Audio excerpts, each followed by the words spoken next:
ಎಲ್ಲರಿಗೂ ನಮಸ್ಕಾರ. ನನ್ನ ಹೆಸರು ಸುರೇಖಾ. ನಾನು 9ನೇ ತರಗತಿಯಲ್ಲಿ ಓದುತ್ತಿದ್ದೇನೆ.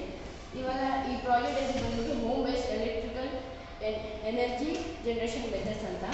ಇದು ಎದಕ್ಕೆ ಯೂಸ್ ಆಗುತ್ತೆ ಅಂದರೆ, ಇವಾಗ ಮನೆಯಲ್ಲಿ ಇವಾಗ ಅಮ್ಮಗೆ ಮತ್ತು ಮಕ್ಕಳಿಗೆ ತುಂಬ ಕಷ್ಟ ಆಗುತ್ತೆ.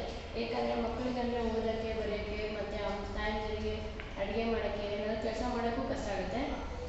ಅದಕ್ಕೆ ನಾವು ಈ ಥರ ಇದು ಮಾಡಿದ್ವಿ. ಇವಾಗ ಬೆಟ್ಟ ಗುಡ್ಡಗಳಲ್ಲಿ ನೀವು ನೋಡಿರ್ತೀರ ಈ ಥರ ಫ್ಯಾನ್ಗಳನ್ನು. ಮತ್ತು ನಾವು ಇದೇ ಥರ ಮನೆಯಲ್ಲೇ ಈ ಥರ ಮಾಡ್ಕೊಂಡಿದ್ದೀವಿ. ಇದನ್ನೇ ಈ ಥರ ಫ್ಯಾನ್ ಇಟ್ಬಿಟ್ಟು ಈ ಫ್ಯಾನ್ನ ತಿರುಗಿಸಿದಾಗ ಇಲ್ಲಿ ಮನೆ ಒಳಗಡೆ ಲೈಟ್ ಆನ್ ಆಗೋ ಥರ.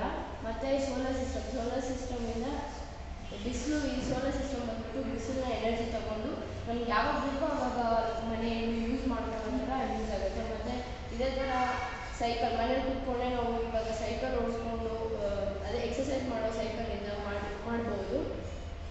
Thank you.